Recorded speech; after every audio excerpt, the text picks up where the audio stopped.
حرام رزق کا ایک لقمہ جب کسی کے پیٹ میں جاتا ہے تو میرے عزیزوں کئی دنوں تک اس کی کوئی عبادت آسمانوں تک نہیں جاتی، اس کی دعائیں قبول نہیں ہوتی۔ موسیٰ علیہ السلام ایک بار کوہ طور پر جا رہے تھے، ایک بندے کو اتنا روتے ہوئے دیکھا، ہاتھ لمبے کر کر کے، اس پر آپ کو ترس آ گیا۔ آپ کوہ طور پر جا کر اللہ سے اس کی سفارش کرتے ہیں کہ مولا اس کی دعائیں پہلے قبول کر لے۔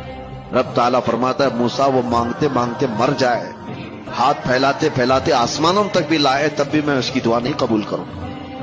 موسیٰ علیہ السلام ڈر گئے کہ ایسا کیا گناہ کیا اس نے۔ تو اللہ تعالیٰ فرماتا ہے کہ اس کے پیٹ میں حرام لقمہ ہے، اس کے جسم پر حرام لباس، جب تک یہ ہوگا اس کا رونا گڑ گڑانا میں نہیں دیکھوں گا۔ آپ کیا سمجھتے ہیں یہ ہلکا؟ یہ چیز کے کنٹرول ختم ہو گیا ہے، جس کی وجہ سے بے حیائیاں عام ہو گئی، بدکاریاں پھیل گئیں، لوگ آج تمیز بھول